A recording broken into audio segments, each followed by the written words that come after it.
joining. As always, we're going to give it about, I don't know, 30 seconds or so just to let people shuffle in here.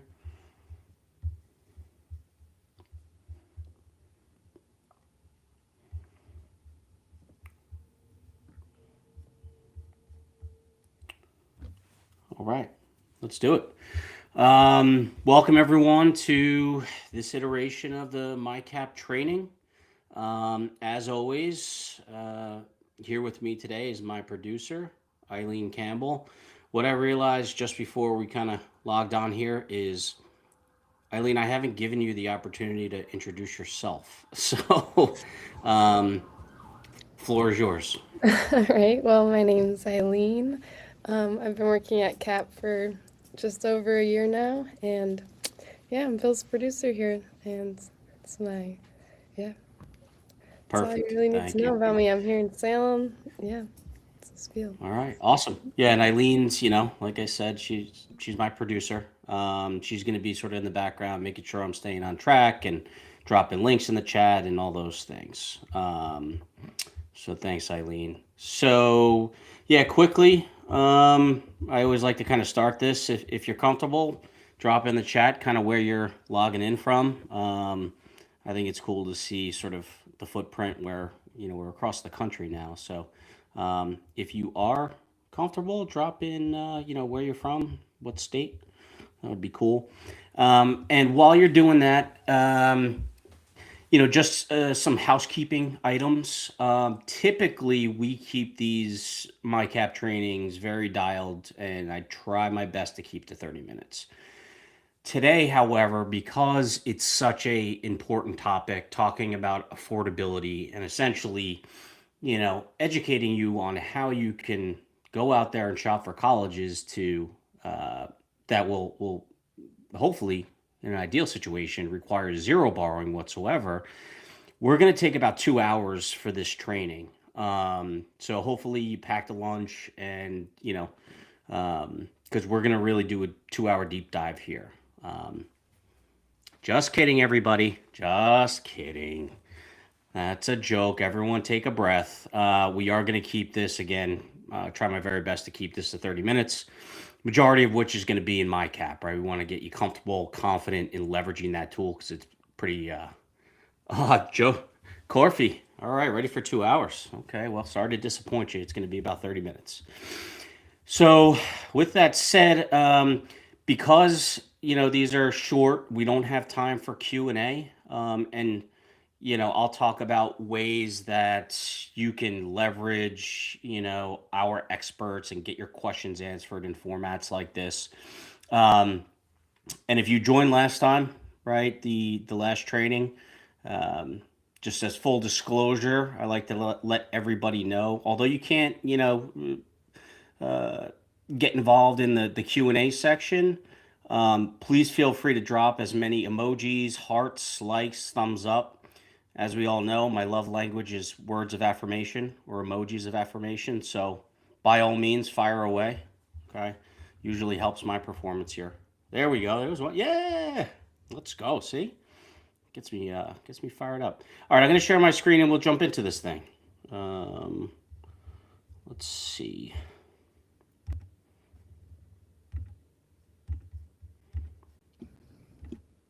How are we looking here, Mm, Eileen? looks great. Yep. Okay. So our game plan for today, and another sort of full disclosure, I got a little carried away with the gifs or the gifs, however you pronounce it. Hopefully you like them. But our game plan is talking about affordability, setting realistic expectations in terms of what your 4 year college budget is and how you could do that in MyCap, how MyCap projects a 4 year net cost. Right, one of the many limitations of a college's net price calculator. There's several issues, and you probably have heard us, on socials or through our blogs and things like that, about how not well maintained these college net price calculators are, but they only give you a 1 year snapshot. Okay. College is a 4 year investment, and that's how we think folks should plan for. And read the affordability profile in MyCap. Get a really good understanding. You'll probably, if you've been in there, you've seen the tags that we put next to the schools, right? Whether it's ideal, good, great, or caution, understanding what that is, and then how you can leverage that to build strategic school list, and then be able to compare, schools apples to apples. And I promise you, there's only like 3 or 4 slides here, and then we'll jump into the software. But where do we start? Start with MyCap. Okay, if you don't have a MyCap account, Eileen, if you would drop the link to create a free account. I encourage anyone, if you don't have a free account, at least get started on the free account. If you have a free account, log in. If you have a premium account, log in as well. What we found to be the most useful is, as we're kind of doing these trainings, if you have MyCap sort of open and you could get hands-on with it in real time, it makes for sort of a bigger impact. So please go ahead and do that now. It shouldn't take too long to set up an account. But let's talk about affordability, right? There's kind of the old way, and then, what we call the MyCap way. The old way, which we think is broken, and how kind of this system is set up, it's where families will, put together a school list, or pick schools for fit first, in terms of major, location, size, whether it's in a city, whether it's in a suburb, things like that, which are all very, very important. Don't get me wrong.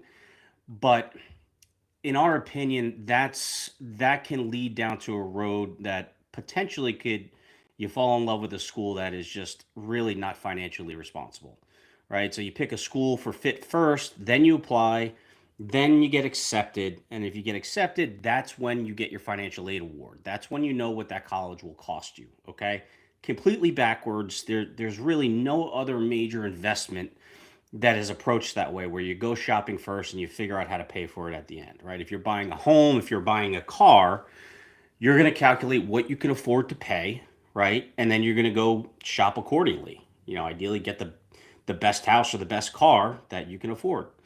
And that's really the problem we're addressing, right? So by the time the cost shows up, you're already emotionally invested, forced to figure out the gap, and often that leads to scrambling for student loans, and you wake up after 4 years of undergrad, several $100,000s in student debt, which you're likely paying off until you're 50 or 60. And that's what we're trying to avoid here. So the MyCap way flips the script, right?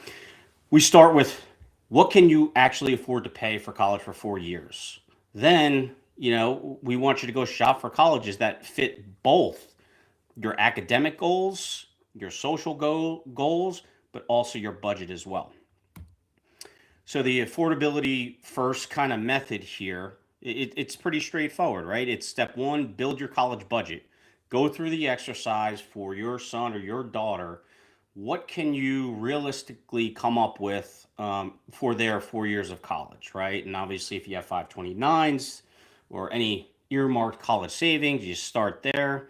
But then we'll look at other ways like monthly cash flow. Are relatives going to help? Doing that exercise as early as possible now gives you a benchmark and compare. That gives you the ability to then go look at schools and compare what that net cost is going to be compared to your family's college budget. Okay, so again, step two, compare that budget to each school's projected net costs, and the results: more clarity, better decisions, and less panic. Right? The goal that our entire time kind of being in this space, right, is never to talk anyone into a school or out of a school. We just want everyone to go in eyes wide open with no surprises and understanding kind of the financial ramifications that each school is going to bring with it. Okay.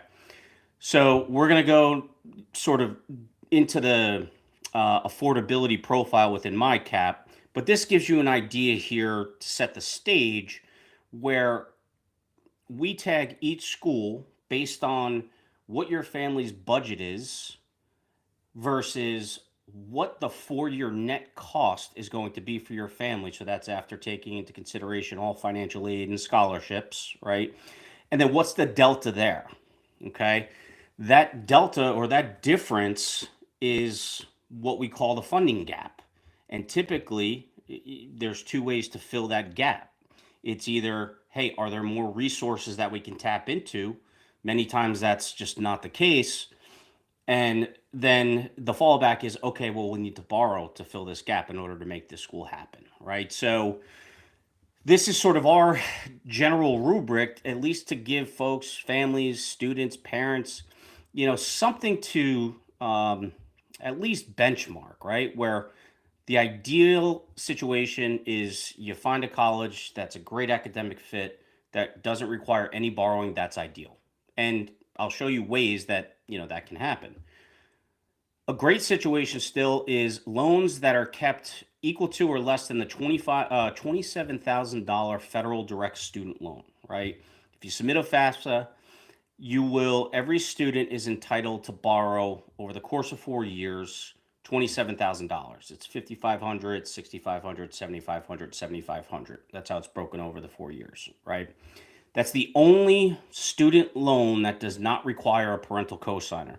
The only loan that is only in the student's name. And that's a very manageable amount of student loan debt. That is not going to sort of weigh you down or weigh the student down for the rest of their life. What's still good is if you could keep the total borrowing, the total loans equal to or below the expected first year salary, okay, based on the major and the college that the student went to, okay? And again, in the software, we're going to show you how easily we're able to look at that and evaluate that, because part of our database includes the average starting salaries based on the major, based on that particular school. And then any loans that are expected that will be above the first year starting salary, we label as caution. Again, not to dissuade anyone, just so that way folks are making kind of educated decisions. Okay, so with that said, we are going to go ahead and kind of jump into MyCAP and see how we can put this all into play.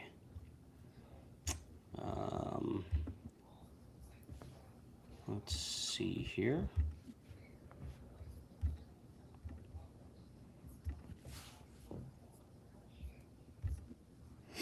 Okay, so if you're a premium or freemium user, you're probably familiar with this. And do I need to Yeah, if you move want the... to X out of that or yep, that's good. Okay, you know what I could do? I think... If you do full screen, yep, perfect. There we go. So if you're a premium user, you're familiar with your dashboard. Freemium users as well, if you haven't created an account, this is sort of the main dashboard, right? Gives you sort of your to-do list, our upcoming events, what's new, what your student aid indexes are. Our last training, we kind of did a deep dive there.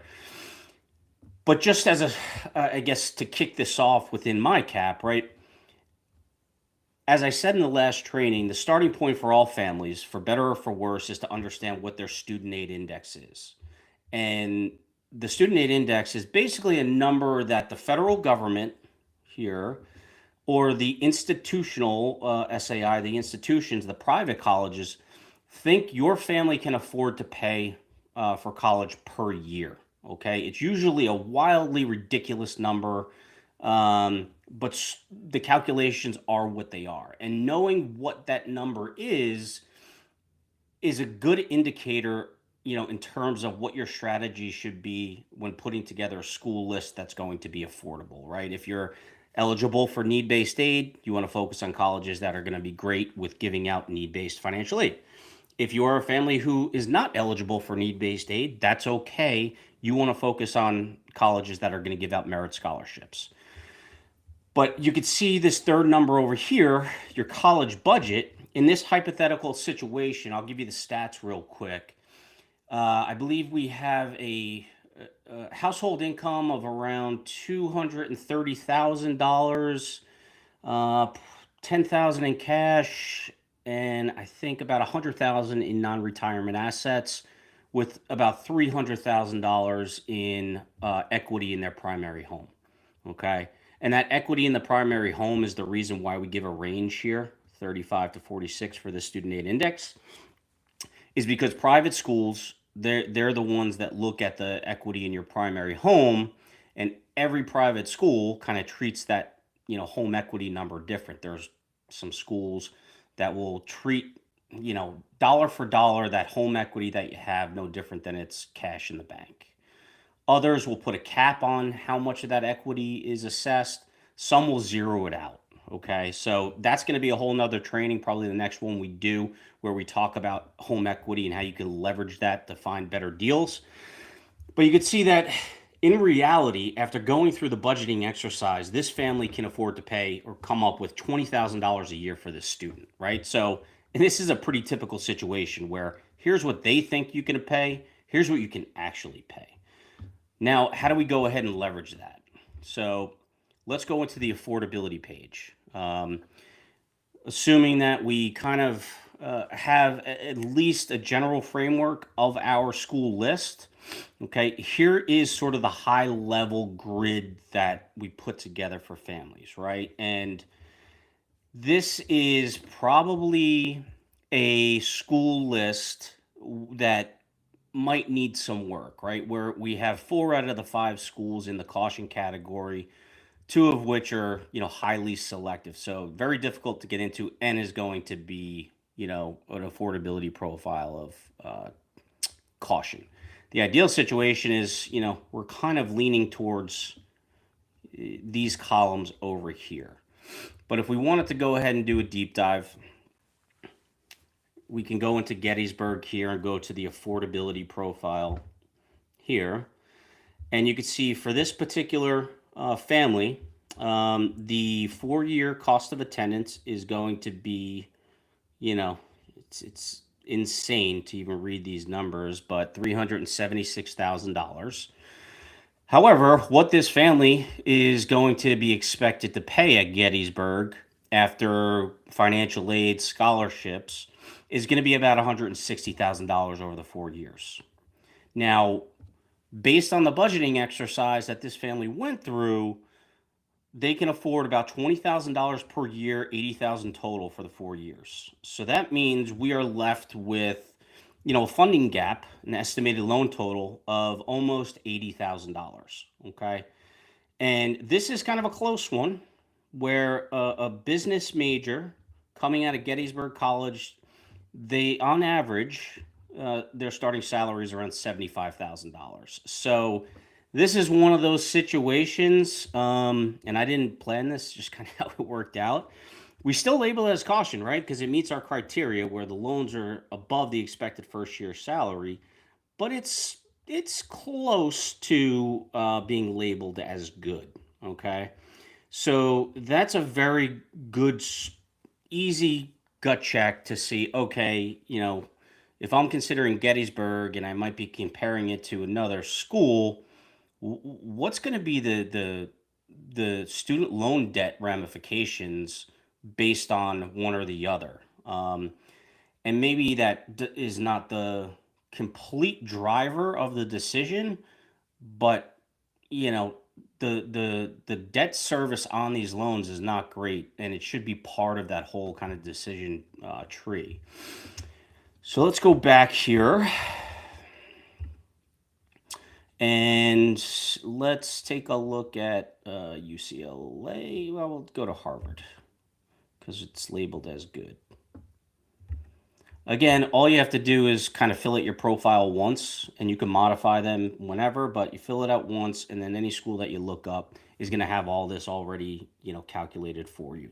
So Harvard, right, which is probably the most expensive school on the list for this particular family, this is a good situation. It's their net cost is going to be 122. Their 4-year budget being 80. The estimated loan total is 42,000. Again, business major coming out of Harvard, could be more. Again, these are averages around $76,000. So this is a good situation. Now, in looking at this sort of high level affordability page, right? Okay, if I was working with a family, I'd say, okay, well, you could see we have 4 out of the 5 in caution. Let's try to consider, one of 2 things. One, do we have the ability to go back to the budget? Are there other resources that we can use? So let's go to our college budget and say, okay, we do have a 529. There's 60 grand in there. We still have like 12 months of contributions, we're contributing $200 a month, and there's still about 12 months to go. Parents pledged assets. Basically, this is, as parents, excluding any retirement type things, cash, checking, savings, non-retirement investments, okay, and also excluding the 529s because we already know that's earmarked for college. How much per year are you able to put towards school from those resources, checking, savings, and non-retirement assets, right? So in this case right now, this family said we could do about $5,000 each year. Okay, that totals 20,000.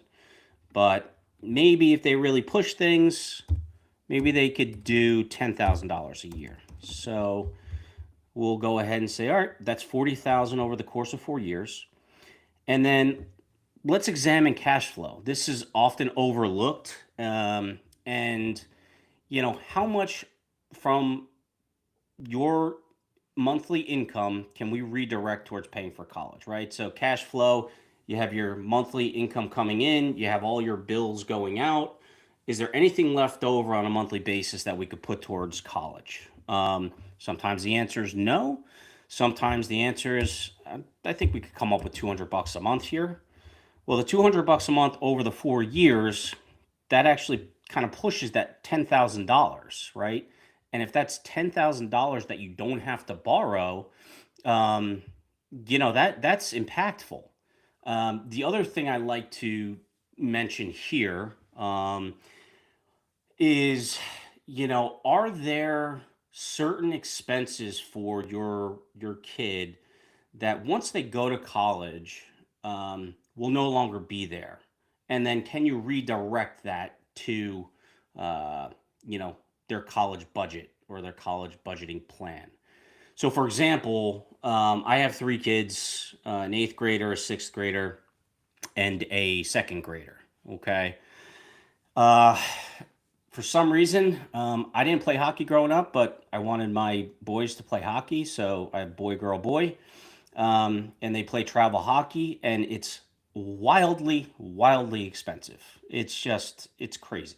A lot of fun, but it's crazy. So, you know, we'll see how things go. But if, the private club hockey comes to an end when he graduates, well, my bank account's going to have a little bit more money in there. So I might be able to then take a portion of that and redirect that, and maybe we could come up with $500 a month.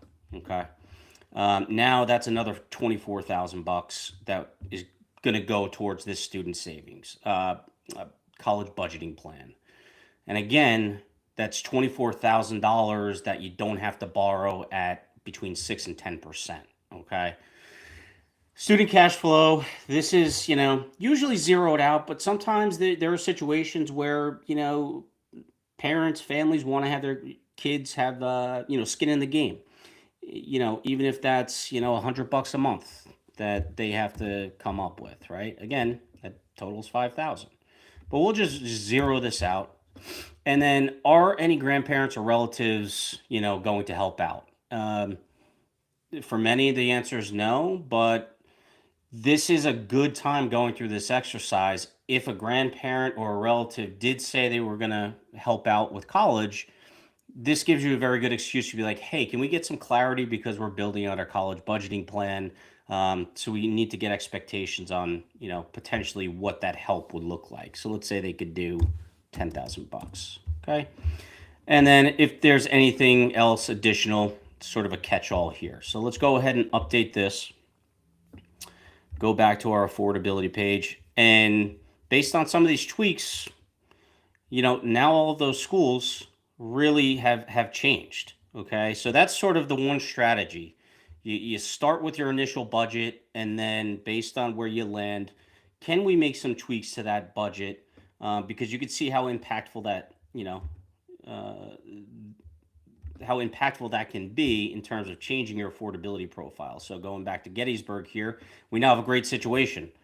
Based on those tweaks and a 4-year net cost of 159, those tweaks we can come up with 158,000 bucks. We're very close to being in an ideal situation here for Gettysburg.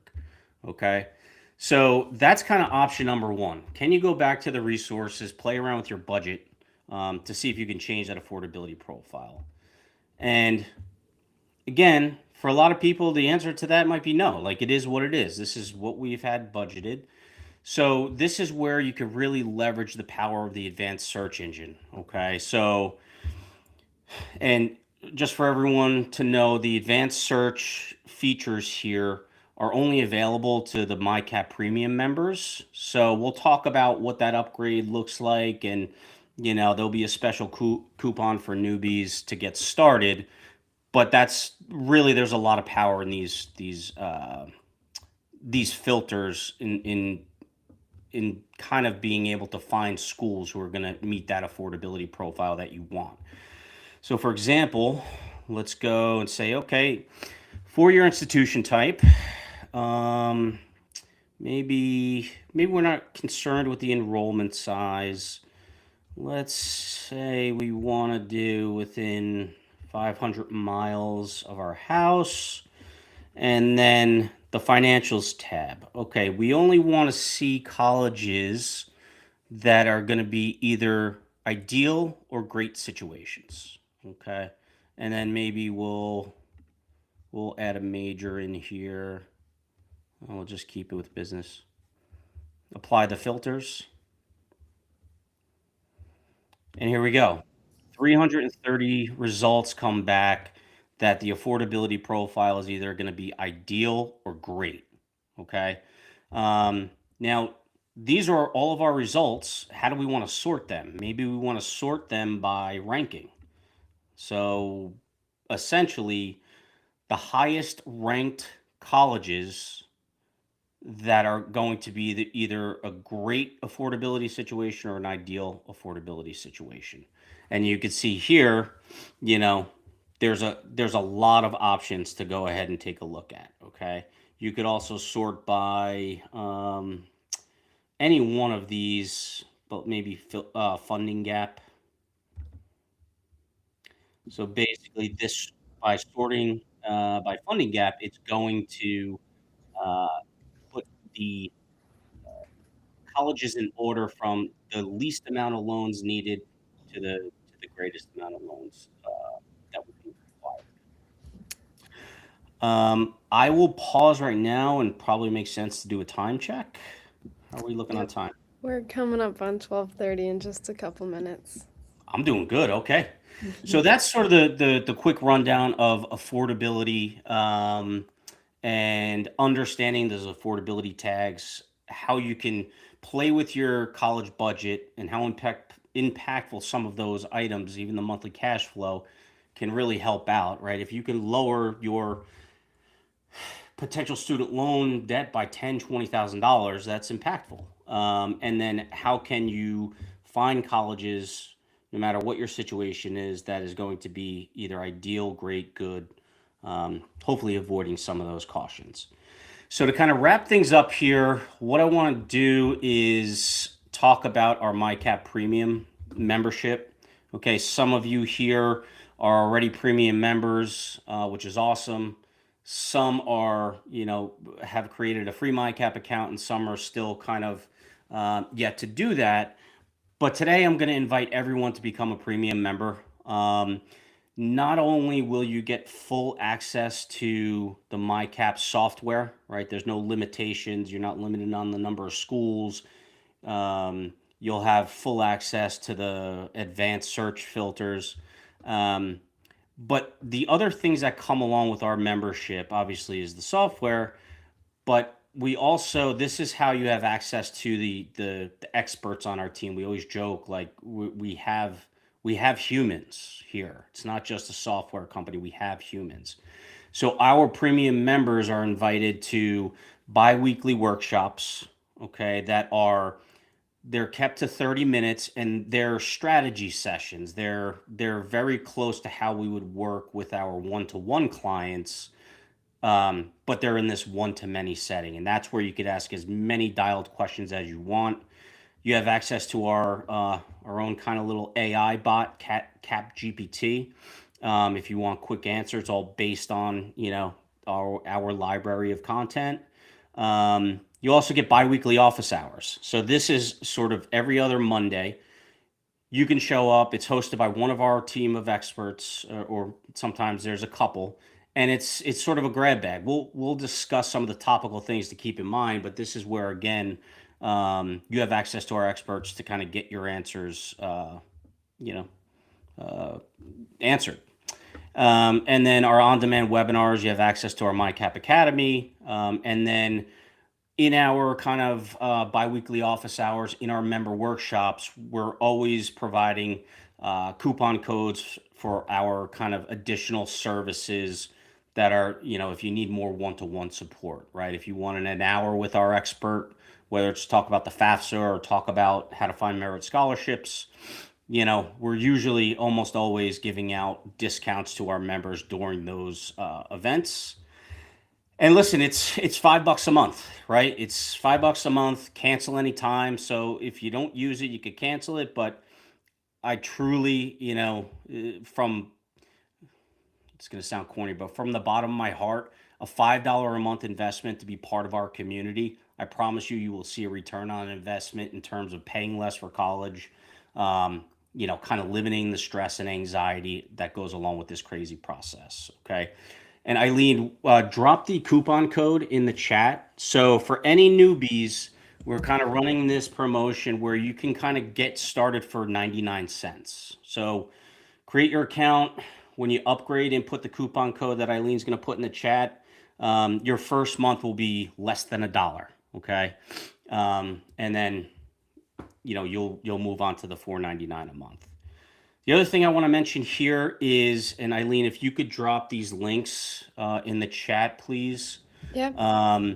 If you're unsure, or if maybe you already are a premium member or a freemium member and you'd prefer to talk to one of our experts, go ahead and book a free 15-minute consultation. This is available to everyone.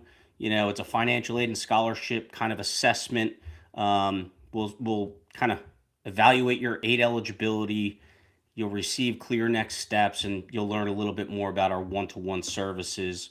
You'll likely meet with either Kevin Murphy or Jason Sloan. Unbelievable, unbelievable college planning experts on our team. So this is great if you're unsure where to start, or if you don't think you're a techie or something like that. Book a consultation, and we'll see how we can help you out. Or do both. Become a premium member, and then leverage the free consultation to see if you need further help. Okay. How are we doing here on time? So just after 12:30. Okay. 12:33. This is a new record for me. So thank you, everyone. I'm getting better. I think we went to like 12:40 last time. One of the downsides of when I share the screen and I have to maximize it, I can't see all of the thumbs up and emojis. So I'm just going to assume that there was an abundance of those. Thank you for the clap. So yeah, we'll wrap it up here. The links are in the chat here. And again, I invite everyone to become a premium member, low cost, and you become part of our community. And basically, we want to be advocates for you. The way that we put it is, it's us versus them. It's us versus the colleges. We love college, but we hate seeing bad outcomes where folks are riddled in debt. So please join our community. That would be awesome. If not, take us up on the free consultation. We will be sending up a follow-up email with the recording. We'll put the coupon code in there and the links. The coupon code, I will tell you, expires tonight at midnight, so it's kind of like a one-day thing. So if you're thinking about it, take the $1 gamble. I promise you, I think you'll be happy that you did. Eileen, any closing thoughts for you? No, I think you covered it. All right, awesome. Well, thanks everyone. I appreciate you being here.